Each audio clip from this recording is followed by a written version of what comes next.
دودہ پہلوان، افسانہ نگار سعادت حسن منٹو۔ اسکول میں پڑھتا تھا تو شہر کا حسین ترین لڑکا متصور ہوتا تھا۔ اس پر بڑے بڑے امرت پرستوں کے درمیان بڑی خونخوار لڑائیاں ہوئیں، ایک دو اسی سلسلے میں مارے بھی گئے۔ وہ واقعی حسین تھا، بڑے مالدار گھرانے کا چشم و چراغ تھا، اس لیے اس کو کسی چیز کی کمی نہیں تھی، مگر جس میدان وہ کود پڑا تھا اس کو ایک محافظ کی ضرورت تھی جو وقت پر اس کے کام آ سکے۔ شہر میں یوں تو سینکڑوں بدماش اور گنڈے موجود تھے جو حسین و جمیل سلاہو کے ایک اشارے پر کٹ مرنے کو تیار تھے، مگر وہ دودے پہلوان میں ایک نرالی بات تھی۔ وہ بہت مفلس تھا، بہت بد مزاج اور اکھڑ طبیعت کا تھا، مگر اس کے باوجود اس میں ایسا بانک پن تھا کہ سلاہو نے اس کو دیکھتے ہی پسند کر لیا اور ان کی دوستی ہو گئی۔ سلاہو کو دودے پہلوان کی رفاقت سے بہت فائدے ہوئے۔ شہر کے دوسرے گنڈے جو سلاہو کے راستے میں رکاوٹیں پیدا کرنے کا موجب ہو سکتے تھے، دودے کی وجہ سے خاموش رہے۔ اسکول سے نکل کر سلاہو کالج میں داخل ہوا تو اس نے اور پر پرزے نکالے اور تھوڑے ہی عرصے میں اس کی سرگرمیاں نیا رخ اختیار کر گئیں۔ اس کے بعد خدا کا کرنا ایسا ہوا کہ سلاہو کا باپ مر گیا۔ اب وہ اس کی تمام جائیداد املاک کا واحد مالک تھا۔ پہلے تو اس نے نقدی پر ہاتھ صاف کیا، پھر مکان گروی رکھنے شروع کیے۔ جب 2 مکان بک گئے تو ہیرا منڈی کی تمام طوائفیں سلاہو کے نام سے واقف تھیں۔ معلوم نہیں اس میں کہاں تک صداقت ہے، لیکن لوگ کہتے ہیں کہ ہیرا منڈی میں بوڑھی نائکائیں اپنی جوان بیٹیوں کو سلاہو کی نظروں سے چھپا چھپا کر رکھتی تھیں، مبادا وہ ان کے حسن کے چکر میں پھنس جائیں۔ لیکن ان احتیاطی تدابیر کے باوجود جیسا کہ سننے میں آیا ہے، کئی کنواری طوائف زادیاں اس کے عشق میں گرفتار ہوئیں اور الٹے رستے پر چل کر اپنی زندگی کے سنہرے ایام اس کے تلون کی نظر کر بیٹھیں۔ سلاہو کھل کھیل رہا تھا۔ دودے کو معلوم تھا کہ یہ کھیل دیر تک جاری نہیں رہے گا۔ وہ عمر میں سلاہو سے دگنا بڑا تھا۔ اس نے ہیرا منڈی میں بڑے بڑے سیٹھوں کی خاک اڑتے دیکھی تھی۔ وہ جانتا تھا کہ ہیرا منڈی ایک ایسا اندھا کنواں ہے جس کو دنیا بھر کے سیٹھ مل کر بھی اپنی دولت سے نہیں بھر سکتے، مگر وہ اس کو کوئی نصیحت نہیں دیتا تھا، شاید اس لیے کہ وہ جہاں دیدہ ہونے کے باعث اچھی طرح سمجھتا تھا کہ جو بھوت اس کے حسین و جمیل بابو کے سر پر سوار ہے اسے کوئی ٹونا ٹوٹکا اتار نہیں سکتا۔ دودہ پہلوان ہر وقت سلاہو کے ساتھ ہوتا تھا۔ شروع میں جب سلاہو نے ہیرا منڈی کا رخ کیا تو اس کا خیال تھا کہ دودہ بھی اس کے عیش میں شریک ہوگا، مگر آہستہ آہستہ اسے معلوم ہوا کہ اس کو اس قسم کے عیش سے کوئی دلچسپی نہیں تھی جس میں وہ دن رات غرق رہتا تھا۔ وہ گانا سنتا تھا، شراب پیتا تھا، طوائفوں سے فحش مذاق بھی کرتا تھا، مگر اس سے آگے کبھی نہیں گیا تھا۔ اس کا بابو رات بھر اندر کسی معشوق کو بغل میں دبائے پڑا رہتا اور وہ باہر کسی پہرے دار کی طرح جاگتا رہتا۔ لوگ سمجھتے تھے کہ دودے نے اپنا گھر بھر لیا ہے، دولت کی لوٹ مچی ہے، اس میں اس نے یقیناً اپنے ہاتھ رنگے ہیں۔ اس میں کوئی شک نہیں کہ جب سلاہو داد عیش دینے کو نکلتا تھا، ہزاروں نوٹ دودے ہی کی تحویل میں ہوتے تھے، مگر یہ صرف اسی کو معلوم تھا کہ پہلوان نے ان میں سے ایک پائی بھی کبھی ادھر ادھر نہیں کی۔ اس کو صرف سلاہو سے دلچسپی تھی جس کو اپنا آقا سمجھتا تھا، اور یہ لوگ بھی جانتے تھے کہ دودہ کس حد تک اس کا غلام ہے۔ سلاہو اس کو ڈانٹ ڈپٹ لیتا تھا، بعض اوقات شراب کے نشے میں اسے مار پیٹ بھی لیتا تھا، مگر وہ خاموش رہتا۔ حسین و جمیل سلاہو اس کا معبود تھا، وہ اس کے حضور گستاخی نہیں کر سکتا تھا۔ ایک دن اتفاق سے دودہ بیمار تھا۔ سلاہو رات کو حسب معمول عیش کرنے کے لیے ہیرا منڈی پہنچا۔ وہاں کسی طوائف کے کوٹھے پر گانا سننے کے دوران میں اس کی جھڑپ ایک تماش بین سے ہو گئی اور ہاتھا پائی میں اس کے ماتھے پر ہلکی سی خراش آ گئی۔ دودے کو جب اس کا علم ہوا تو اس نے دیوار کے ساتھ ٹکر مار مار کر اپنا سارا سر زخمی کر لیا، خود کو بے شمار گالیاں دی، بہت برا بھلا کہا۔ اس کو اتنا افسوس ہوا کہ 10-15 دن تک صلاحو کے سامنے اس کا سر جھکا رہا، ایک لفظ بھی اس کے منہ سے نہ نکلا۔ اس کو یہ محسوس ہوتا تھا کہ اس سے کوئی بہت بڑا گناہ سرزد ہو گیا ہے۔ چنانچہ لوگوں کا بیان ہے کہ وہ بہت دیر تک نمازیں پڑھ پڑھ کے اپنے دن کا بوجھ ہلکا کرتا رہا۔ صلاحو کی وہ اس طرح خدمت کرتا تھا جس طرح پرانے قصے کہانیوں کے وفادار نوکر کرتے ہیں۔ وہ اس کے جوتے پالش کرتا تھا، اس کے پاؤں دابتا تھا، اس کے چمکیلے بدن پر مالش کرتا تھا، اس کے ہر آرام اور آسائش کا خیال رکھتا تھا جیسے اس کے بطن سے پیدا ہوا ہے۔ کبھی کبھی صلاحو ناراض ہو جاتا۔ یہ وقت دودے پہلوان کے لیے بڑی آزمائش کا وقت ہوتا تھا۔ دنیا سے بیزار ہو جاتا، فقیروں کے پاس جا کر تعویذ گنڈے لے لیتا، خود کو طرح طرح کی جسمانی تکلیف پہنچاتا۔ آخر جب صلاحو موج میں آ کر اسے بلاتا تو اسے ایسا محسوس ہوتا کہ دونوں جہان مل گئے۔ دودے کو اپنی طاقت پر ناز نہیں تھا، اسے یہ بھی گھمنڈ نہیں تھا کہ وہ چھری مارنے کے فن میں یکتا ہے۔ اس کو اپنی ایمانداری اور اپنے خلوص پر بھی کوئی فخر نہیں تھا، لیکن وہ اپنی اس بات پر بہت نازا تھا کہ لنگوٹ کا پکا ہے۔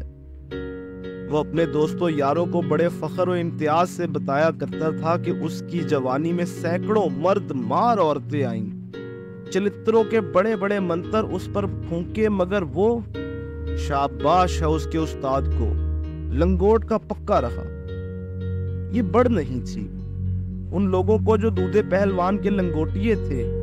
اچھی طرح معلوم تھا کہ اس کا دامن عورت کی تمام آلائشوں سے پاک ہے۔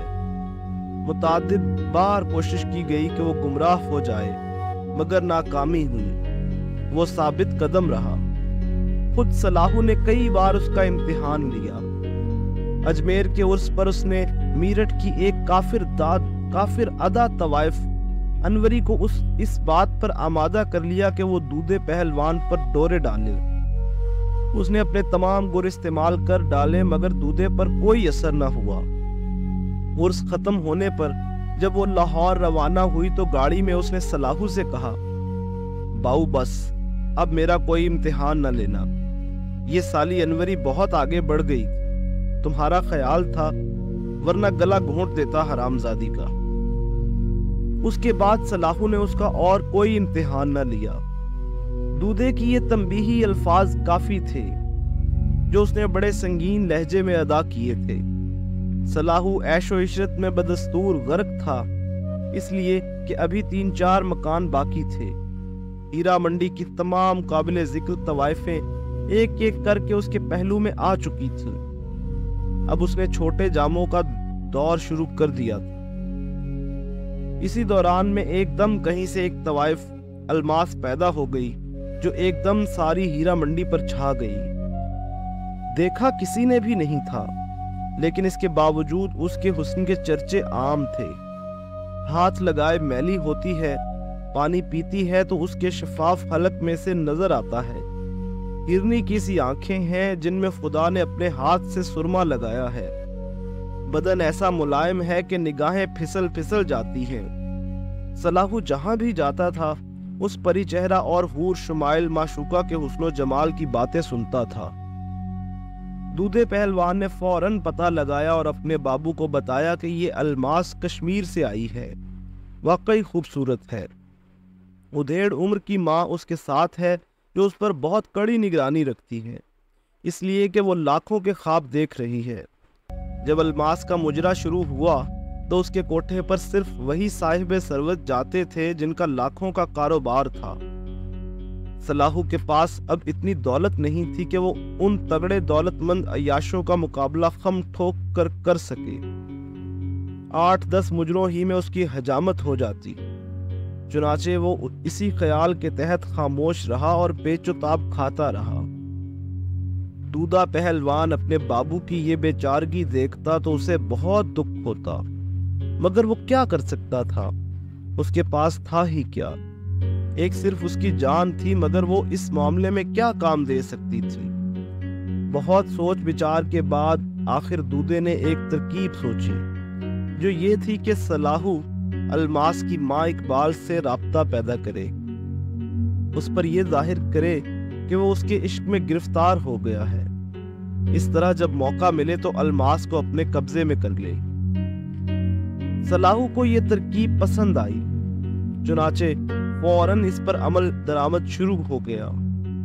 اقبال بہت خوش ہوئی کہ اس ڈھلتی عمر میں اسے صلاحو جیسا خوب رو چاہنے والا مل گیا۔ یہ سلسلہ دیر تک جاری رہا۔ اس دوران سینکڑوں مرتبہ الماس صلاحو کے سامنے آئی، بعض اوقات اس کے پاس بیٹھ کر باتیں بھی کرتی رہی اور اس کے حسن سے کافی متاثر ہوئی۔ اس کو حیرت تھی کہ وہ اس کی ماں سے کیوں دلچسپی لے رہا ہے، جبکہ وہ اس کی آنکھوں کے سامنے موجود ہے۔ لیکن اس کی یہ حیرت بہت دیر تک قائم نہ رہی۔ جب اس کو صلاحو کی حرکات و سکنات سے معلوم ہو گیا کہ وہ چال چل رہا ہے، اس انکشاف سے اسے خوشی ہوئی۔ اندرونی طور پر اس کے احساس جوانی کو بڑی ٹھیس پہنچ رہی تھی۔ باتوں باتوں میں ایک دن صلاحو کا ذکر آیا تو الماس نے اس کی خوبصورتی کی تعریف ذرا چٹخارے کے ساتھ بیان کی، جو اس کی ماں اقبال کو بہت ناگوار معلوم ہوئی۔ چنانچہ ان دونوں میں خوب چخ چخ ہوئی۔ الماس نے اپنی ماں سے صاف صاف کہہ دیا کہ صلاحو اسے بیوقوف بنا رہا ہے۔ اقبال کو بہت دکھ ہوا۔ یہاں اب بیٹی کا سوال نہیں تھا، بلکہ رقیب کا یا موت کا۔ چنانچہ دوسرے روز جب صلاحو آیا تو اس نے سب سے پہلے اسے پوچھا، آپ کسے پسند کرتے ہیں، مجھے یا میری بیٹی الماس کو؟ صلاحو عجب مخمصے میں گرفتار ہو گیا۔ سوال بڑا ٹیڑھا تھا۔ تھوڑی دیر سوچنے کے بعد اس کو بالآخر یہی کہنا پڑا، تمہیں، میں تو صرف تمہیں پسند کرتا ہوں۔ اور پھر اسے اقبال کو مزید یقین دلانے کے لیے اور بہت سی باتیں گھڑنا پڑی۔ اقبال یوں تو بہت چالاک تھی، مگر اس کو کسی حد تک یقین آ ہی گیا، شاید اس لیے کہ وہ اپنی عمر کے ایسے موڑ پر پہنچ چکی تھی جہاں اسے چند جھوٹی باتوں کو بھی سچا سمجھنا ہی پڑتا تھا۔ جب یہ بات الماس تک پہنچی تو وہ بہت جز بز ہوئی۔ جو ہی اسے موقع ملا اس نے صلاحو کو پکڑ لیا اور اس سے سچ اگلوانے کی کوشش کی۔ صلاحو زیادہ دیر تک اس کی جرح برداشت نہ کر سکا۔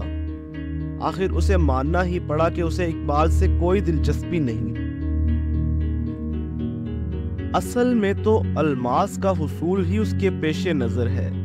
یہ قبولوانے پر الماس کی تسلی ہوئی، مگر وہ لگاؤ جو اس کے دل و دماغ میں صلاحو کے متعلق پیدا ہوا تھا غائب ہو گیا، اور اس نے ٹھیٹ طوائف بن کر اپنی ماں کو سمجھایا کہ بچپنا چھوڑ دو اور اس سے میرے دام وصول کرو، تمہیں وہ کیا دے گا۔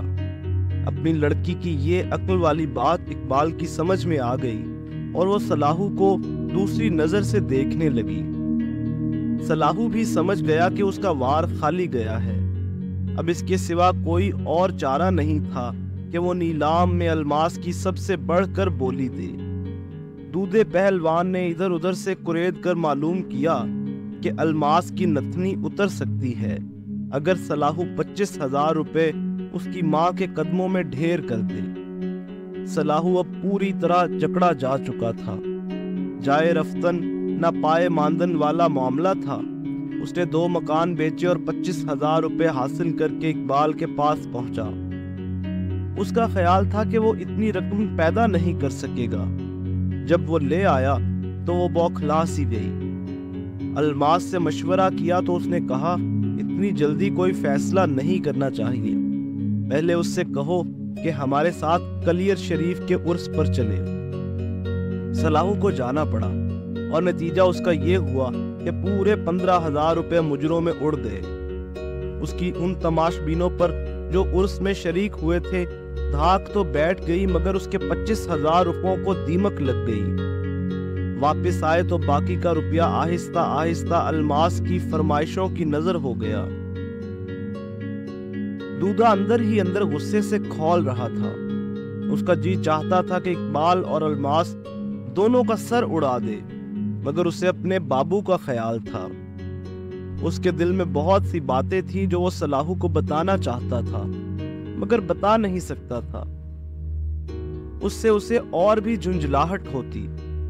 صلاحو بہت بری طرح الماس پر لٹو تھا۔ 25,000 روپے ٹھکانے لگ چکے تھے۔ اب وہ 10,000 روپے اس مکان کو گروی رکھ کر اجاڑ رہا تھا جس میں اس کی نیک سیرت ماں رہتی تھی۔ یہ روپیہ کب تک اس کا ساتھ دیتا؟ اقبال اور الماس دونوں جونک کی طرح چمٹی ہوئی تھی۔ آخر وہ دن بھی آ گیا جب اس پر نالش ہوئی اور عدالت نے اسے کرکی کا حکم دے دیا۔ صلاحو بہت پریشان ہوا۔ اسے کوئی صورت نظر نہیں آتی تھی، کوئی ایسا آدمی نہیں تھا جو اسے قرض دیتا۔ لے دے کر ایک مکان تھا سو وہ بھی گروی تھا، اور کرکی آئی ہوئی تھی، اور بیلف صرف دودے پہلوان کی وجہ سے رکے ہوئے تھے، جس نے ان کو یقین دلایا تھا کہ وہ بہت جلد روپے کا بندوبست کر دے گا۔ صلاحو بہت ہنسا تھا کہ دودہ کہاں سے روپے کا بندوبست کرے گا۔ 100-200 روپے کی بات ہوتی تو اسے یقین آ جاتا، مگر سوال پورے 10,000 روپے کا تھا۔ چنانچہ اس نے پہلوان کا بڑی بے دردی سے مذاق اڑایا تھا کہ وہ اس کو طفل تسلیاں دے رہا ہے۔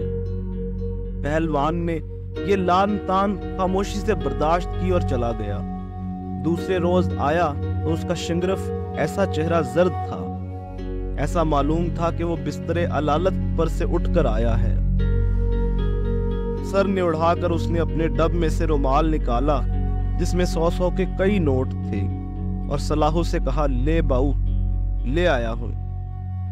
صلاحو نے نوٹ گنے، پورے 10,000 تھے۔ ٹکر ٹکر پہلوان کا منہ دیکھنے لگا۔ یہ روپیہ کہاں سے پیدا کیا تم نے؟ دودے نے افسردہ لہجے میں جواب دیا، ہو گیا پیدا کہیں سے۔ صلاحو کرکی کو بھول گیا۔ اتنے سارے نوٹ دیکھے تو اس کے قدم پھر الماس کے کوٹھے کی طرف اٹھنے لگے، مگر پہلوان نے اسے روکا۔ نہیں باؤ، الماس کے پاس نہ جاؤ، یہ روپیہ کرکی والوں کو دو۔ صلاحو نے بگڑے ہوئے بچے کی مانند کہا، کیوں؟ میں جاؤں گا الماس کے پاس۔ دودے نے کڑے لہجے میں کہا، تو نہیں جائے گا۔ صلاحو تیش میں آ گیا، تو کون ہوتا ہے مجھے روکنے والا؟ دودے کی آواز نرم ہو گئی، میں تیرا غلام ہوں باؤ، پر اب الماس کے پاس جانے کا کوئی فائدہ نہیں۔ دودے کی آواز میں لرزش پیدا ہو گئی۔ نہ پوچھ باؤ، یہ روپیہ مجھے اسی نے دیا ہے۔ صلاحو قریب قریب چیخ اٹھا، یہ روپیہ الماس نے دیا ہے؟ تمہیں دیا ہے؟ ہاں باؤ، اسی نے دیا ہے۔ مجھ پر بہت دیر سے مرتی تھی سالی، پر میں اس کے ہاتھ نہیں آتا تھا۔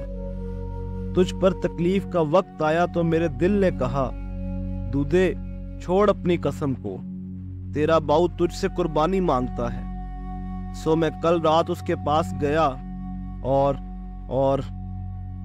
اس سے یہ سودا کر لیا۔ دودے کی آنکھوں سے ٹپ ٹپ آنسو گرنے لگے۔